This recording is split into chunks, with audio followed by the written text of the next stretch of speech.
Welcome to the Global Wellness HQ family of podcasts. We are your international headquarters for resources and ideas and insight in relation to the 9 elements of holistic wellness. Join us as we interview local and international wellness experts and learn how you can implement and improve one element or dimension of wellness at a time. Our experts will share their practical tips on wellness in one of these core areas: emotional, intellectual, occupational, physical, environmental, financial, spiritual, social, or habitual. We created our family of podcasts as a resource for anyone who is looking to integrate the 9 elements of holistic wellness into their daily lives. Welcome to the show. Hi, everyone. I'm excited to have my friend Dawn Mullarney joining us today. Dawn is an amazing connector. And for my audience, we're going to talk mostly about networking. Dawn, why don't you start? Just tell us a little bit about who you are, and then we're going to talk about how you network. Yeah, I would say so. I am how do I say it, recovering corporate person that leaped into entrepreneur world. I realized through that corporate journey just a lot of great strengths and skills that I had that I kind of overlooked even as a child. And so I took the leap to really make a bigger impact and to focus even on myself and to show up as the best self that I am. I love it. And this is actually going to be fun because a lot of people think you're either corporate or you're an entrepreneur. And it's fascinating to me because people who've only been one, they see networking as a tool for what they are. I think it's been fun to watch as you're transitioning. The thing that you're holding on to that I see is your network, and it's the first thing you're building. So you have a foot in both camps. I met you while you were building that network and you were debating what does this change look like. So let's go back to Dawn's childhood. At Mhm. what moment did you realize how good you were at connecting people? Actually wasn't until I was older. I was a very shy child growing up, but that was because my sister loved to talk. So my sister would talk for me.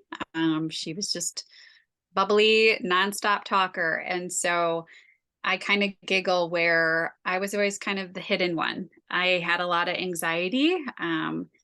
When we moved, I got ulcers. So I was hiding in the principal's office in order to pass school.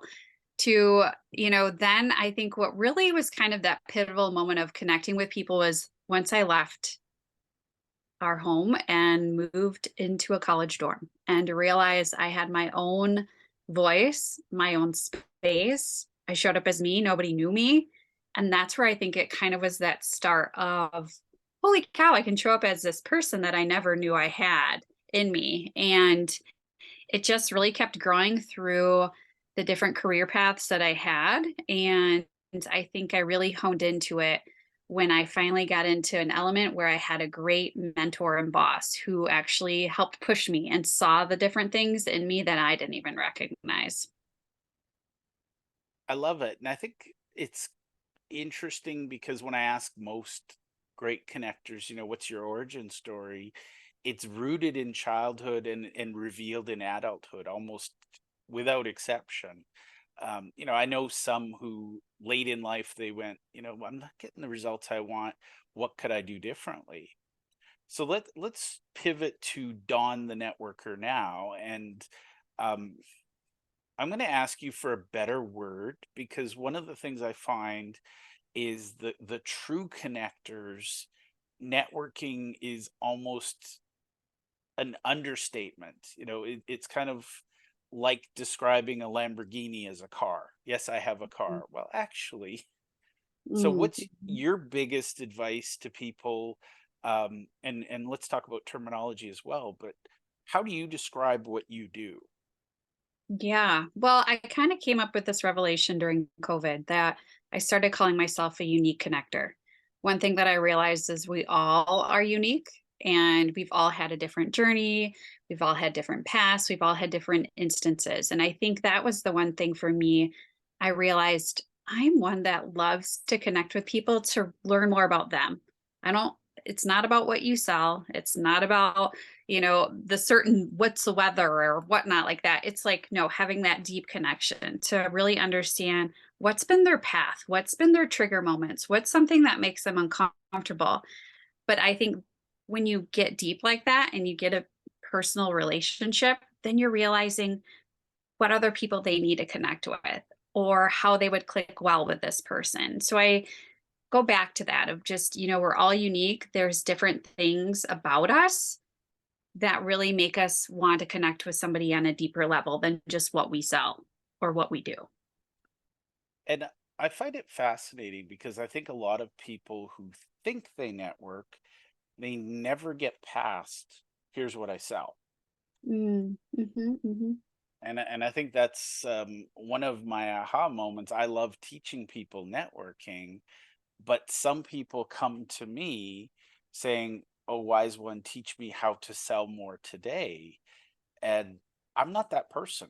You want to learn how to sell more today, you probably need a closing expertise or something. I'm more, how do I build relationships where I sell more longer term.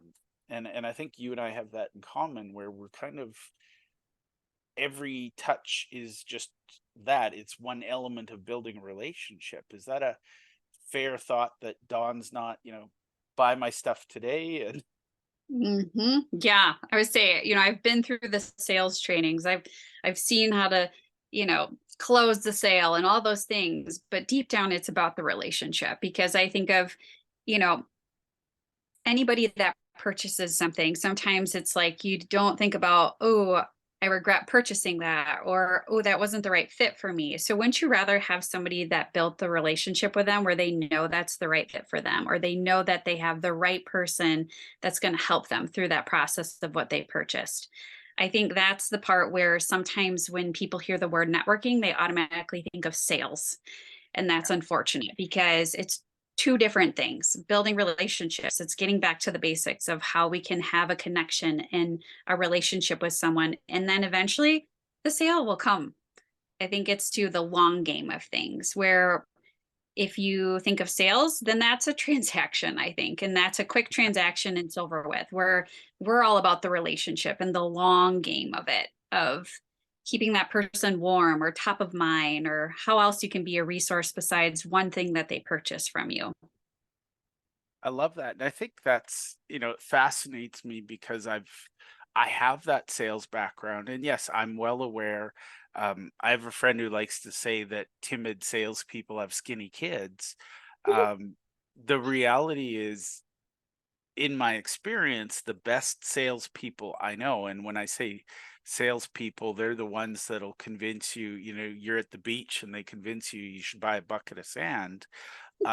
They tend to have very high return rates or deal cancellation or clawback. Like there's a correlation between not enough relationship and too much sales versus, and the other piece is you can have too much relationship and not enough sales.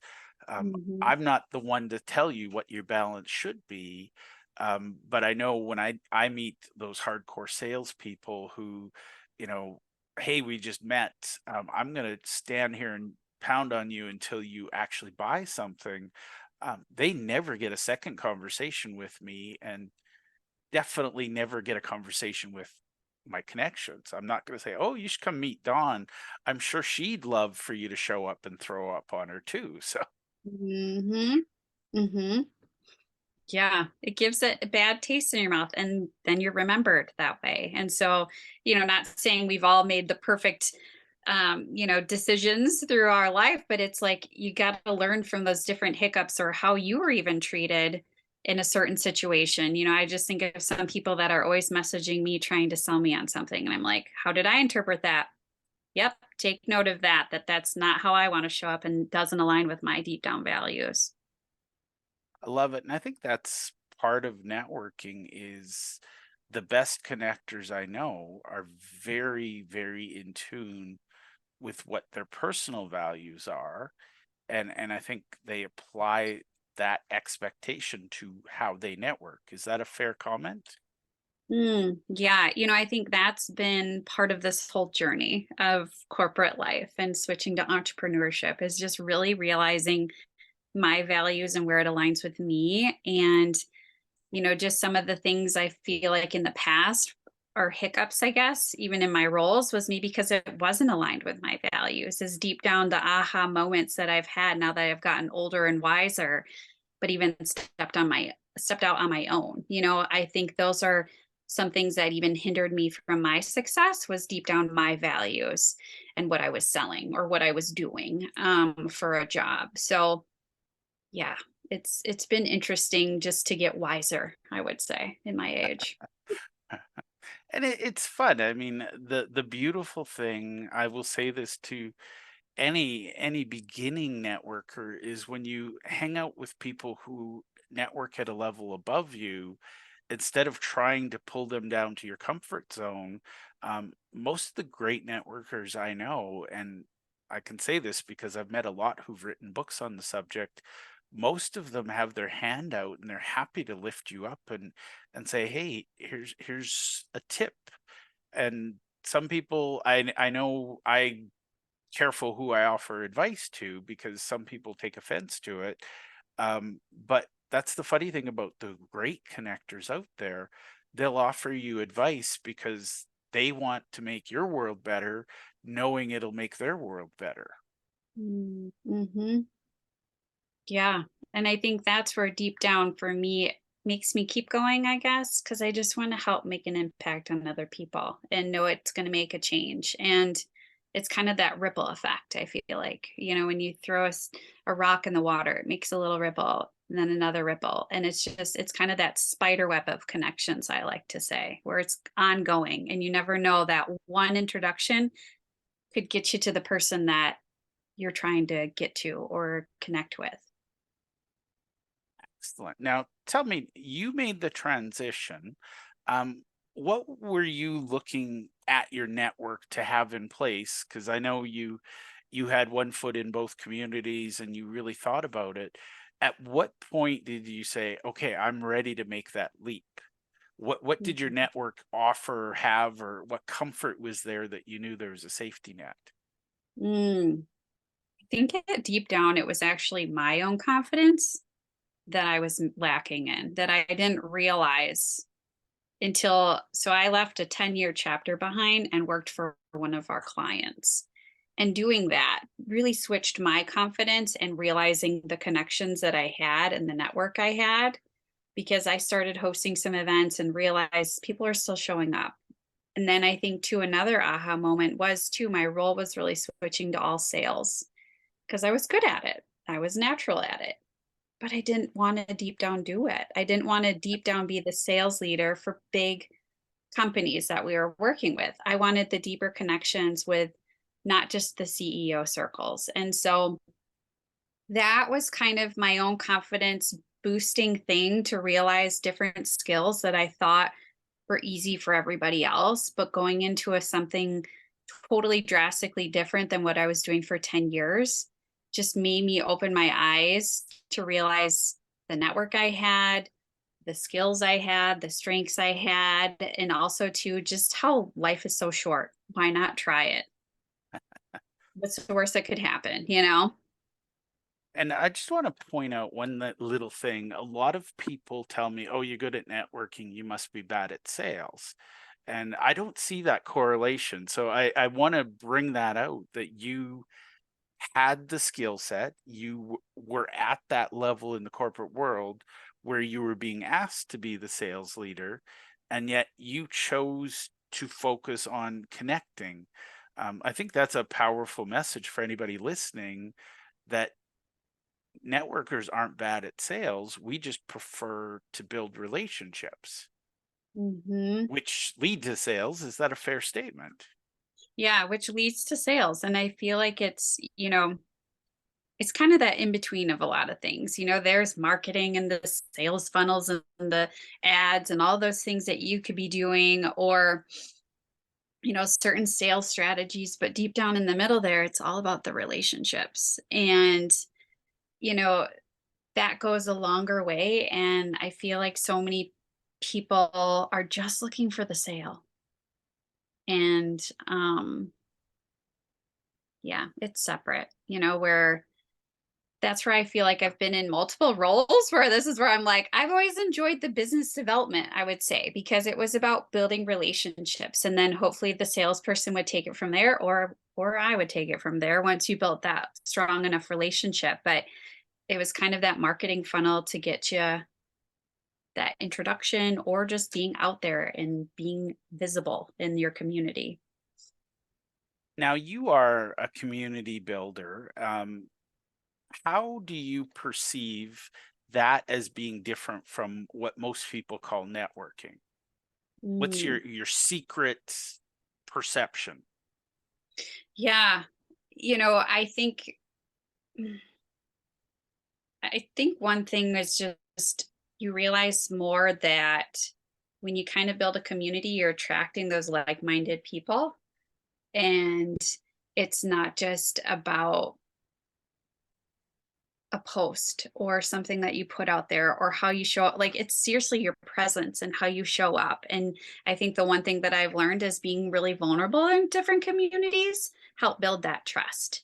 And it's not just about networking or meeting that next CPA or that next financial advisor. It's like it's going down to that deeper level of being vulnerable with people and to removing that hat of where you work and who you sell for. And so it's just kind of building community around the actual unique humans that we all are Yeah, instead of titles. I love that. And I think that's one of my favorite things. I love connecting with connectors. So if somebody wants to get to know Dawn better, what's the next step? How do they connect with my favorite person, Dawn? And by the way, I am president of Dawn's fan club. So if you're not nice to Dawn, you have to deal with me. I'm Well, pretty easygoing, but I can be cranky if somebody's mean to Dawn. So how can people connect with you, Dawn? yeah. Well, I would say I love connecting on LinkedIn. Don't send me a sales pitch right away. I think that's the thing where try and find things that why you think we should connect. I think that's the part, unfortunately, with some of us connectors, that some people realize we have these skills and resources that they just want to get in our network so then they can find the next person. It's let's build that relationship. So if there's something that's intriguing about me that you want to learn more about, reach out. I love meeting new people. But just know if you send me a sales pitch right away, you're probably going to get deleted. Yes, So and I would say that to all the people out there who are new to LinkedIn. It's not a dating site. It's not.